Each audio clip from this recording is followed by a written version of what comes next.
नमस्कार, knocking-news.com में आपका स्वागत है। मैं हूं गिरिजेश वशिष्ठ। आरक्षण पर सुप्रीम कोर्ट का फैसला आया है, बहुत सारी चर्चा हो रही है, उस पर विचार विमर्श हो रहे हैं। लेकिन मैं जिस नतीजे पर पहुंचा हूं, मेरे ख्याल से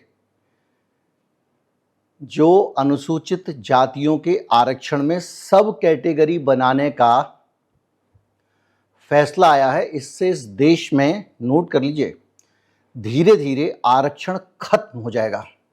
आरक्षण खत्म करने की दिशा में उठाया हुआ एक कदम है ये, और इस फैसले से इतने ज़्यादा कॉम्प्लिकेशंस आने वाले हैं कि अगर किसी को फ़ायदा मिलेगा तो वो मिलेगा सिर्फ पॉलिटिशियंस को। सबसे ज़्यादा अगर कोई नुकसान में रहेगा तो दलित रहेंगे, और उससे भी ज़्यादा वो नुकसान में रहेंगे जो दलितों में दलित हैं। ये फैसला राजनीतिक रूप से, ये फैसला आर्थिक रूप से और सामाजिक रूप से क्या असर डालेगा, इसको जो मैंने समझाया है आज मैं आपके साथ साझा करने वाला हूं।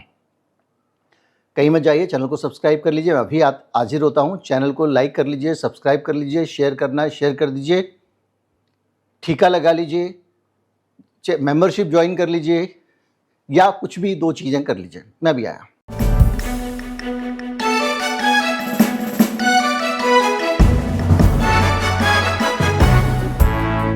देखो भैया, आरक्षण की जब बात होगी तो ये जो टटपुंजिया बातचीत होती है व्हाट्सएप ग्रुप में या चलते फिरते सब्जी की दुकान पे, पान की दुकान पे, उससे आप आरक्षण को समझ नहीं पाएंगे। आपको पहले जाना पड़ेगा अतीत में, बैकग्राउंड में। आरक्षण आया कहाँ से?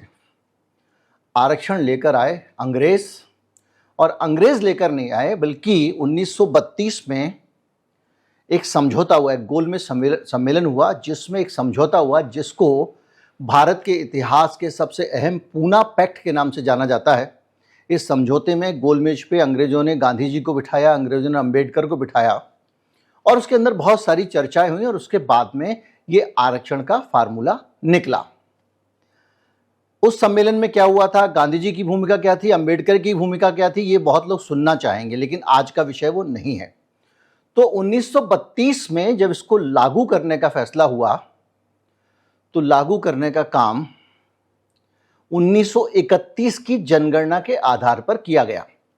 यानी 1931 में अंग्रेजों ने जो गिनती की थी, उस गिनती में जाति जनगणना होती थी, और उससे ये पता लगा कि किस जात के कितने लोग हैं, उनकी कैसी स्थिति है, आर्थिक स्थिति है, वगैरह वगैरह।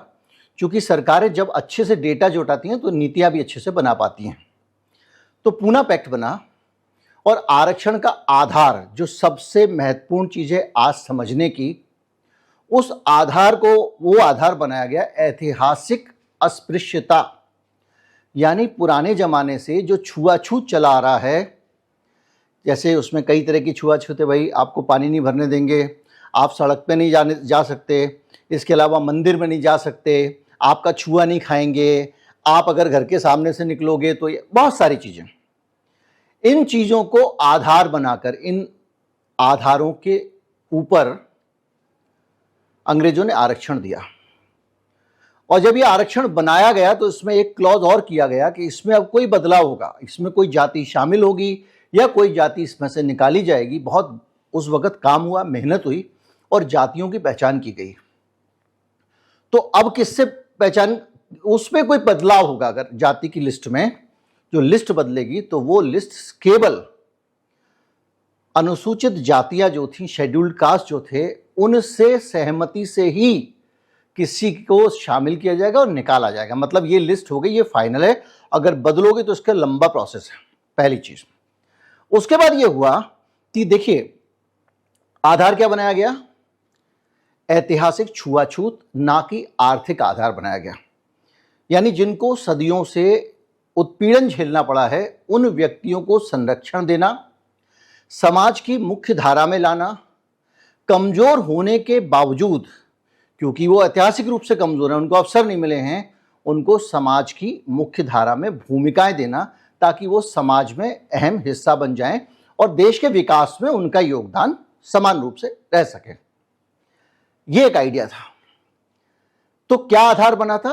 जो ऐतिहासिक अस्पृश्यता यानी सामाजिक भेदभाव के आधार पर आरक्षण दिया गया था, खराब और अच्छी आर्थिक स्थिति के आधार पर नहीं दिया गया था।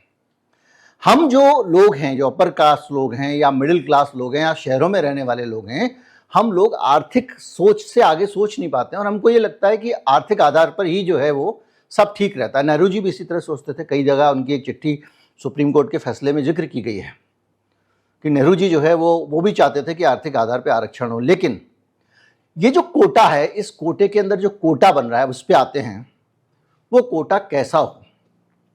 निश्चित तौर पे आरक्षण का आधार क्या है? छुआछूत है, भेदभाव है। तो इसके अंदर जो सब कोटे बनेंगे वो आप ये नहीं कर सकते कि भाई ये दलितों में क्रीमी लेयर है, क्योंकि इसका तो आधार ही नहीं है आर्थिक। और इसको अगर आप समझें, दलितों में क्रीमी लेयर को अगर आप करना भी चाहें तो उसमें बड़े सारे कॉम्प्लिकेशंस हैं, जिसको हम थोड़ी देर में डिस्कस करते हैं ताकि फ्लो बना रहे। तो क्या करना पड़ेगा? आप आर्थिक आधार पर कर नहीं सकते, क्योंकि संविधान में भी प्रोविजन है। संविधान में 341 में बाकायदा एक लिस्ट बनी हुई है और इस लिस्ट में ये बताया गया ये जातियां हैं जिनको आरक्षण मिल सकता है। मतलब आप ये भी नहीं कर सके कि कुछ जातियों को आप ज्यादा छुआछूत का शिकार है तो उनको निकाल दो लिस्ट से, और ये वाली जातियां मजे में हैं तो इनको रख लो लिस्ट में। ये भी नहीं कर सकते। तो अब क्या हुआ कि वो 341 में लिस्ट है। दूसरा ये है कि निकालने रखने का काम जो अंग्रेज कह के गए थे कि दलितों से पूछ के ही करना है, आपको अनुसूचित जातियों से पूछ के ही करना है, जनजातियों से पूछ के ही करना है। जब संविधान बना तो अंबेडकर साहब ने उसको ये किया कि इसको हम कर देते हैं संसद पे, क्योंकि संसद पूरे देश की प्रतिनिधि है। तो संसद संविधान संशोधन करके कुछ जातियों को हटा सकती है, लगा सकती है। यानी दलितों में दलित अगर आप छुआछूत के आधार पे छांटने जाओगे तो एक चीज, एक क्राइटेरिया बड़ा दिमाग में रखना पड़ेगा कि आप कौन ज्यादा छुआछूत का शिकार है, कौन कम छुआछूत का शिकार है। इसके आधार पर ही आप ग्रेडिंग कर सकते हो। इसी के आधार पर आप आरक्षण में श्रेणियां बना सकते हो, जिसकी बात सुप्रीम कोर्ट कर रहा है। तो पहली चीज ये, तो यानी आप संविधान में चूंकि लिखा हुआ है तो अब जो भी बदलाव करोगे संविधान के जरिए, संविधान संशोधन के जरिए संसद ही कर सकती है। तो सुप्रीम कोर्ट जो कह रहा है, सुप्रीम कोर्ट ने केवल एक डायरेक्शन दे दिया है, सुप्रीम कोर्ट को छू नहीं सकता। अब संसद में जब आप इस बदलाव को करने जाओगे तो निश्चित तौर पे आपको ये पता तो होना चाहिए कि भैया कितने लोग पिछड़े हैं, कितने लोग गरीब हैं, कितने लोग दलित हैं, दलितों में कौन से लोग ज्यादा दलित हैं, कौन से लोग कम दलित हैं। यानी एक व्यापक और बड़ा सामाजिक सर्वे होना चाहिए। 1931 की जनगणना से अब काम नहीं चला पाओगे आप। अगर आप इसको कोटे में कोटा करना चाहते हो तो निश्चित तौर पे आपको नए सिरे से जातीय जनगणना करनी पड़ेगी, जिससे सरकार बच रही है। इस फैसले पे एक कदम भी आगे बगैर जाति जनगणना या दूसरे शब्दों में कहें सामाजिक अध्ययन के आप आगे नहीं बढ़ सकते। हमारे समाज की क्या स्थिति है इसको जाने बगैर आप आगे नहीं बढ़ सकते। आप नहीं पहचान सकते कि कौन सी जातियां ज्यादा छुआछूत का शिकार हैं, कौन सी जातियां कम छुआछूत का शिकार हैं। अब आप कहोगे जी आरक्षण पिछड़ों में तो आपने क्रीमी लेयर कर दिया, यहां भी कर दो, जिसके पास पैसे हैं उसको ना मिले। तो क्रीमी लेयर में जो आपको दिखती है वो क्रीम क्रीम दिखती है, मलाई दिखती है, अंदर का नहीं दिखाई देता। ये हमको क्रीमी लेयर के कानून के बारे में भी नहीं पता है। दरअसल जो क्रीमी लेयर बनाई गई वो आर्थिक आधार पर इसलिए बनाई गई क्योंकि वो आर्थिक और शैक्षिक रूप से पिछड़ा वर्ग के लोग, वो अस्पृश्यता का शिकार नहीं है। वो दूध बेचते थे और आप खरीद के दूध पीते थे। सिर्फ यह था कि वो आदमी दूध निचोड़ता रह गया और वो पढ़ लिख नहीं पाया, और आर्थिक रूप से कई जगहों पे वो सामाजिक रूप से भी पिछड़ा रह गया। यानी आप सरल शब्दों में कहें वो आदमी एकदम लठमार टाइप का लगेगा, बगैर पढ़ा लिखा लगेगा। आप उसको कहोगे यार मैं इससे क्या बात करूं। ये सोच उनके बारे में थी जिसको वो लोग झेल रहे थे। तो वहां पर अगर आप ये कर देते हो कि ये आदमी खाता पीता है, पैसे वाला है, इसको हम मदद नहीं करेंगे क्योंकि ये सामाजिक और आर्थिक रूप से मजबूत हो गया है, तो पिछड़ों में तो क्रीमी लेयर चल सकती है। और पिछड़ों में भी आपने जो क्रीमी लेयर बनाई उसमें बड़े घपले हैं। अगर वो आप यहां लगा दोगे तो तबाही आ जाएगी। कैसे? पिछड़ों में आपने जो क्रीमी लेयर बनाई है उस क्रीमी लेयर में आपने क्राइटेरिया क्या रखा है? आप अगर मान लीजिए मुलायम सिंह यादव हैं या अखिलेश यादव है, अखिलेश यादव का बेटा अगर आज अप्लाई करता है यूपीएससी में या किसी इंजीनियरिंग कॉलेज में या किसी आईआईटी में, उसको आरक्षण का लाभ मिलेगा, भले ही वो करोड़ों रुपए का मालिक है। क्यों? क्योंकि आपने जो क्राइटेरिया बनाया क्रीमी लेयर में, उसमें देश के क्लास 1 क्लास 2 कर्मचारी जो हैं उनको छोड़ के सबको आरक्षण मिल सकता है। अब ऐसा क्यों बनाया, इस पे हम अभी आते हैं जब दलितों के उदाहरण पे जाएंगे। अब मान लीजिए हमने ये क्रीमी लेयर इस तरह से इन्होंने बना दी, तो आज की तारीख में क्रीमी लेयर में जो साधन संपन्न लोग हैं वो बाहर नहीं हुए हैं, क्योंकि जो वेल एजुकेटेड भी है, जो आदमी अच्छा रसूख वाली नौकरी भी कर रहा है और पढ़ा लिखा भी है, वो ही क्रीमी लेयर में आएगा। पैसे वाला अनपढ़ नहीं आएगा उसमें। तो अब इसको दलित पे मैप करते हैं। मान लीजिए कि ये जो अनुसूचित जातियों में आरक्षण की बात लोग कर रहे हैं, इन लोगों में आपने ये कहा कि भाई हम तो क्रीमी लेयर निकाल देंगे। आज की तारीख में सबसे ज्यादा भेदभाव का शिकार कौन है? सफाई कर्मी। आप सफाई कर्मी को छूते भी नहीं हो, उसको घर में नहीं बिठा सकते आप सोफे पे, लेकिन नौकरियां तो सभी सफाई कर्मचारियों को मिल जाती हैं, नगर निगम में या कहीं पे या किसी भी विभाग में सफाई का काम करने वालों को तो नौकरियां मिल ही जाती हैं। तो अगर आप ये क्राइटेरिया रखोगे कि आरक्षण का आधार एक बार नौकरी मिल गई मतलब खत्म कर देना चाहिए, तो इस देश में सफाई कर्मचारियों को तो आप आरक्षण ही छीन लोगे, और उनकी जो सामाजिक स्थिति है, उनके साथ जो भेदभाव हो रहा है, वो तो आपने खत्म नहीं किया। यानी वो अपनी उसी सामाजिक अवस्था में रहेंगे, उसी में कुटते पिटते रहेंगे, और आप कहोगे कि इनसे आरक्षण हम छीन ले रहे हैं। तो ये मैंने जो आपको शुरू में कहा था कि ये आरक्षण छीनने का एक कार्यक्रम है, तो एक उसका बिंदु ये है कि इस तरह से आप जो इस देश में दबे कुचले लोग हैं, उनको उनके हाल पे छोड़ दोगे एक एक बार नौकरी पकड़ा के। जैसे अभी सरकार ने बहुत सारे लोगों को गरीबी की रेखा से निकाल लिया, कुपोषण से बाहर निकाल लिया। क्या किया? उनको जो चावल राशन में दे रहे हो उसमें विटामिन की गोली मिला दी, फोर्टिफाइड राइस, और कहा इनको पोषण में विटामिन मिल रहा है, तो उनका फूड साइकिल पूरा हो गया, तो इतने लोग गरीबी की रेखा से बाहर। इस तरह का करना चाहते हैं क्या दलितों के साथ में? ये सोचने की बात है। तो अब आप देखेंगे कि जो वो क्लास है उसके अंदर वो लोग तो एक तरह से निकल गए। अब दूसरा पहलू कैसे आरक्षण खत्म हो रहा है। आपने कहा कि ये लोग जो हैं नीचे वाले, इसमें हम जो आरक्षण है उसमें हम ये एक अति दलित निकाल लेते हैं। ठीक है भाई, अब जो नाम रखेंगे, हम फिलहाल अति दलित रख ले रहे हैं। अब जो अति दलित होंगे उनको आप आरक्षण में प्रायोरिटी दोगे, और जो सामान्य दलित होंगे उनको आप नीचे की प्रायोरिटी में रखोगे।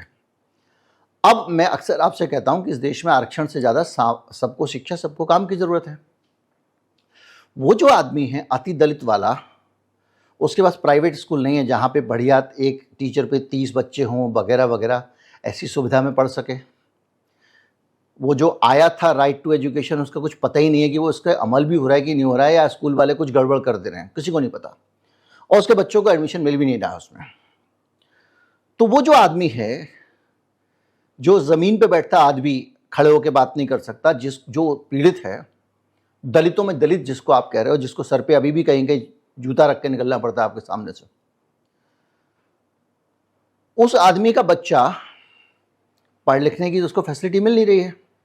अब क्या होगा? आपने क्या किया कि आईआईटी है या ये जो अभी जो हुआ था नीट, इसमें उसने एग्जाम दिया, उसका आरक्षण का लाभ उठाकर उस आदमी को आपने कहा भाई जो अभी आरक्षण है उसी आरक्षण को कट करके दोगे ना, तो आप वो आरक्षण का लाभ उठाकर मान लीजिए उसने आईआईटी में एडमिशन ले लिया, या नीट में के जरिए वो किसी मेडिकल कॉलेज में चला गया। अब जो बच्चा बचपन से जिसको पढ़ने का अवसर नहीं मिला है क्योंकि उसके पिताजी के पास संसाधन नहीं थे, वो बच्चा आईआईटी में दूसरे बच्चों के मुकाबले क्या पढ़ पाएगा? क्या वो एग्जाम में पास हो पाएगा? क्या वो मेडिकल कॉलेज में दूसरे बच्चों जितने नंबर ला पाएगा? तो आप क्या करोगे? आप कहोगे कि भाई ये जो आरक्षण के जरिए बच्चे आ रहे हैं, ये बच्चे सूटेबल नहीं हैं, ये पढ़ने के योग्य नहीं हैं, और ये हमारी सीटें खराब करते हैं, यहाँ आके आईआईटी में बैठ जाते हैं और उसके बाद में पास तो ये होते ही नहीं है। तो एक समय बाद बहुत सारे पश्चिमी देशों में ये हुआ है। आप कहोगे कि भाई हमको सूटेबल लोग मिल ही नहीं रहे हैं, काबिल लोग मिल ही नहीं रहे हैं, तो इस आरक्षण को बंद कर दो। ये मैं एक तर्क नहीं दे रहा हूं, ये काल्पनिक बात नहीं कह रहा हूं, ये जमीन का यथार्थ है।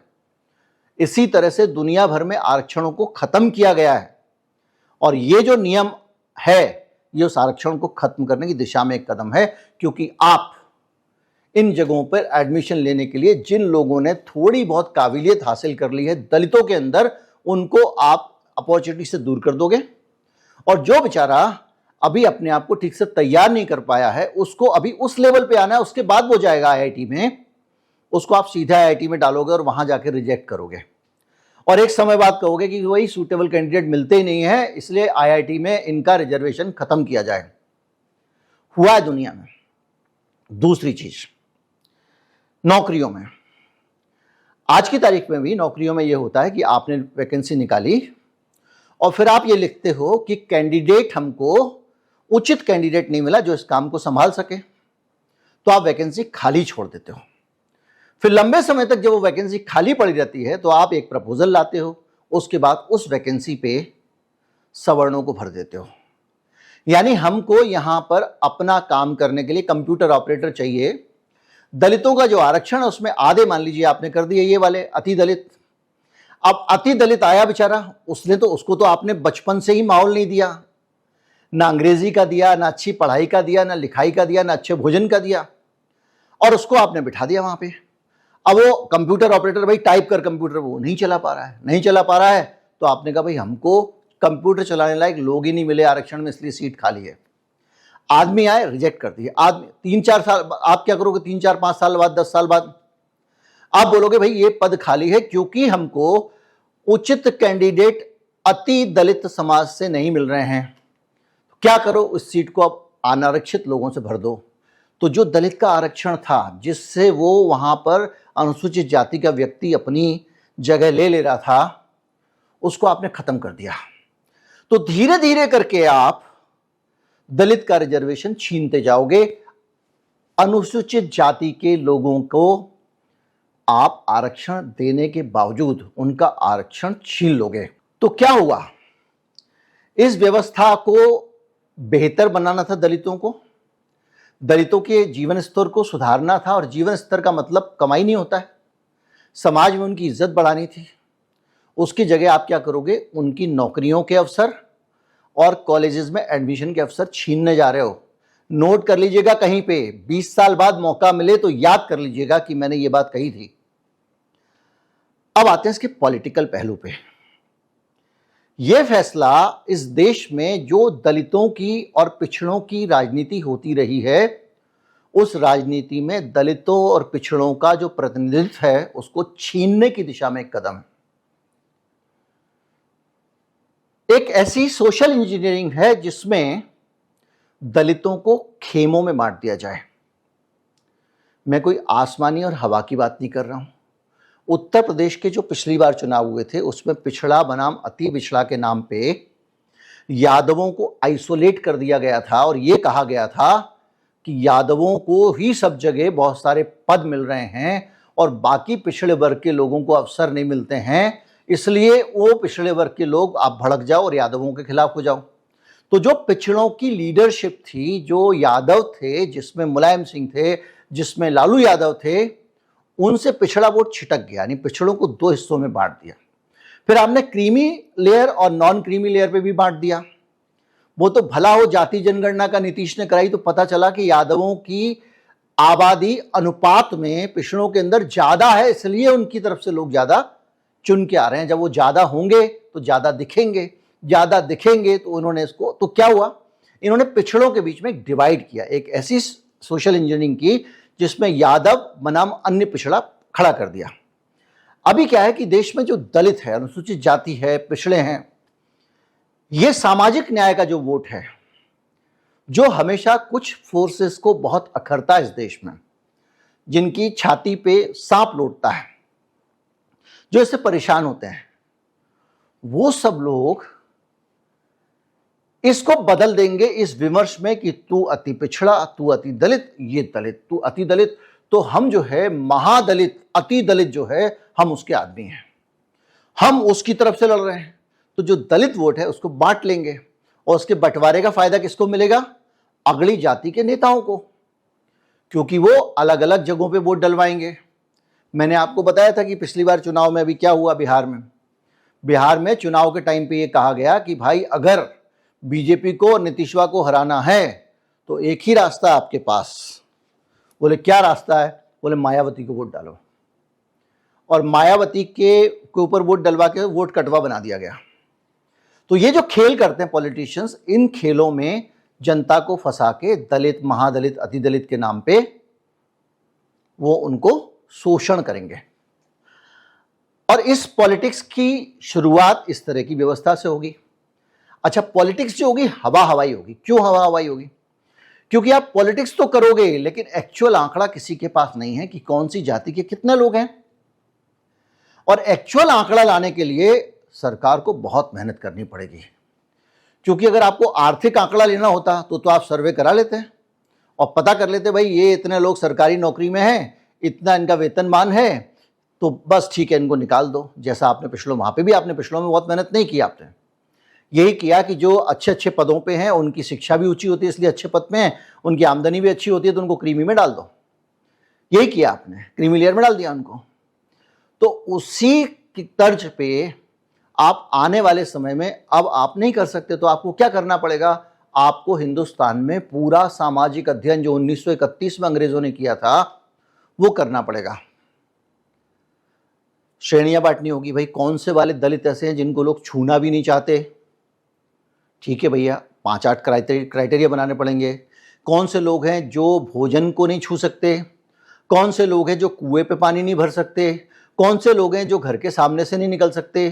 कौन से लोग हैं जिनके लड़के की बारात अगर घोड़े पे निकल जाए तो उनको कूटा जा सकता है? इस तरह के बहुत सारे क्राइटेरिया बना के फिर सर्वे करवाना पड़ेगा देशव्यापी।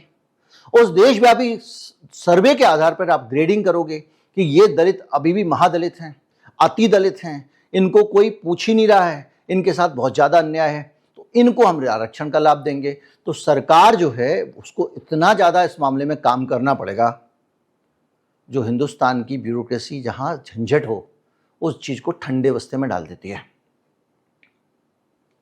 ये जो पानी भर रहा है ना कोचिंग इंस्टीट्यूट में, तलघरों में वगैरह वगैरह, इसीलिए भर रहा है क्योंकि अगर गाद हटवा दी गई होती सीवर की, नाले साफ करवा दिए गए होते, पानी भरते ही नहीं। लेकिन वो झंझट का काम होता है, गाद निकलवाने के लिए टेंडर डालो, ये करो वो करो, ठेका दो, 50 चीज़ें, ठेकेदार चुनो, ठेकेदार, तो इससे अच्छा कुछ करो ही मत। तो होगा ये कि ये नेता लोग बैठ के इस पे पॉलिटिक्स करेंगे, ये महादलित है, ये अति दलित है, इस टाइप का, और ये ऊंचा है, और ये देखो, और कुछ नारे लेकर आएंगे, देखो इन अति दलितों ने आपके हिस्से की नौकरियां खा ली, अब माफ कीजिएगा, दलितों ने आपकी, अति दलित वालों आपकी नौकरियां खा गए। इस तरह के बहुत सारे बैठ के विवेकानंद फाउंडेशन में, नागपुर में बहुत सारे ऐसे आइडिया बन के आएंगे। उधर कांग्रेसी अलग लग जाएंगे अपना, हम ऐसे करेंगे वैसे करेंगे, सब सोशल इंजीनियरिंग करेंगे बैठ के, और ये करने के बाद में ये इनको दलितों को आपस में लड़ा देंगे। लेकिन असल काम जो मेहनत करके निकालना है, ग्रेडिंग करनी है, पता करना है कौन सा आदमी है जिसके साथ अत्याचार हुए हैं, किसके साथ नहीं हुए हैं, ये परिस्थितियां बनने की बात भूल जाइए। हमारा सिस्टम इतना नकारा, इतनी मेहनत करना नहीं चाहता है, होगा ही नहीं। जाति जनगणना तो हो नहीं पा रही है। तो कुल मिला के ये जो रिजर्वेशन की तस्वीर हमारे सामने रखी है, इसके 2-3 पहलू हैं। पहला पहलू तो ये है कि इसको सरकार लागू करना नहीं चाहेगी, सिर्फ नेता लोग चुनाव के टाइम पे से खेलना चाहेंगे। दूसरी चीज़, इसको लागू करने में बड़ा झंझट है क्योंकि आपको बहुत सारे काम करने पड़ेंगे, सामाजिक अध्ययन करना पड़ेगा और अलग अलग चीज़ें।